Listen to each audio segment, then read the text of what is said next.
क्या हुआ जब संन्यास के 12 साल बाद गौतम बुद्ध मिले अपनी पत्नी से? जानिए कुछ रहस्य। गौतम बुद्ध का जीवन हर किसी के लिए प्रेरणादायी है। गौतम बुद्ध बौद्ध धर्म के प्रवर्तक थे। इनका जन्म 483 ईस्वी पूर्व तथा महापरिनिर्वाण 563 ईस्वी पूर्व में हुआ था। बचपन में उनको राजकुमार सिद्धार्थ के नाम से जाना जाता था। बौद्ध ग्रंथों के अनुसार गौतम बुद्ध के जन्म से 12 वर्ष पूर्व ही एक ऋषि ने भविष्यवाणी की थी कि यह बच्चा या तो एक सार्वभौमिक सम्राट या महान ऋषि बनेगा। 35 वर्ष की आयु में उन्हें ज्ञान की प्राप्ति हुई थी। वह संसार का मोह त्याग कर तपस्वी बन गए थे और परम ज्ञान की खोज में चले गए थे। आइए आज हम आपको सिद्धार्थ के महात्मा बुद्ध बनने तक के सफर के बारे में बताते हैं। बुद्ध का गोत्र गौतम था। बुद्ध का वास्तविक नाम सिद्धार्थ गौतम था। उनका जन्म शाक्य गणराज्य की राजधानी कपिलवस्तु के निकट लुम्बिनी में हुआ था। बुद्ध के जन्म के 7 दिन के भीतर ही उनकी माता का देहांत हो गया था। उनका पालन पोषण उनकी मौसी गौतमी ने किया था। शिशु का नाम सिद्धार्थ रखा गया था। शाक्य वंश के राजा शुद्धोधन सिद्धार्थ के पिता थे।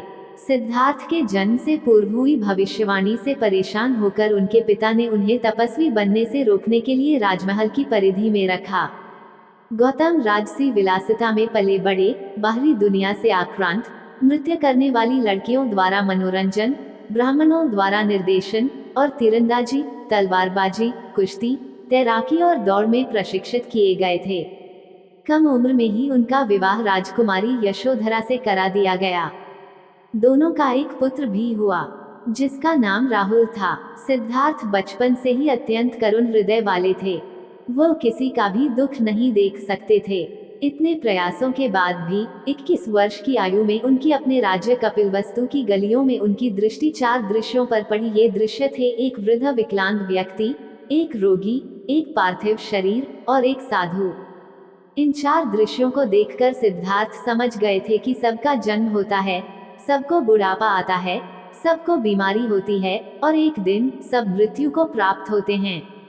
इससे व्यथित होकर उन्होंने अपना धनवान जीवन, अपनी पत्नी, पुत्र एवं राजपाट का त्याग करते हुए साधु का जीवन अपना लिया और जन्म, बुढ़ापा, दर्द, बीमारी और मृत्यु से जुड़े सवालों की खोज में निकल गए। सिद्धार्थ ने अपने प्रश्नों के उत्तर ढूंढने शुरू किए। समुचित ध्यान लगा पाने के बाद भी उन्हें इन प्रश्नों के उत्तर नहीं मिले। फिर उन्होंने तपस्या भी की लेकिन अपने प्रश्नों के उत्तर नहीं मिले। इसके बाद कुछ और साथियों के साथ अधिक कठोर तपस्या प्रारंभ की। ऐसे करते हुए 6 वर्ष व्यतीत हो गए। भूख से व्याकुल मृत्यु के निकट पहुंचकर बिना प्रश्नों के उत्तर पाए वह कुछ और करने के बारे में विचार करने लगे थे।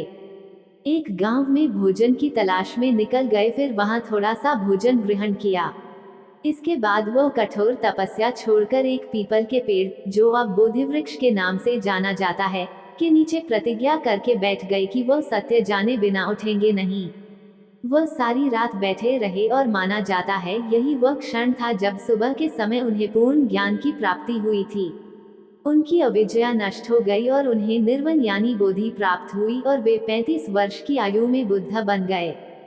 बुद्ध को शाक्य मुनि के रूप में भी जाना जाता है।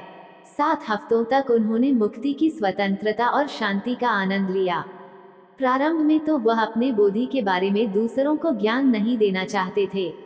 बुद्ध का मानना था कि अधिकांश लोगों को समझाना बहुत मुश्किल होगा।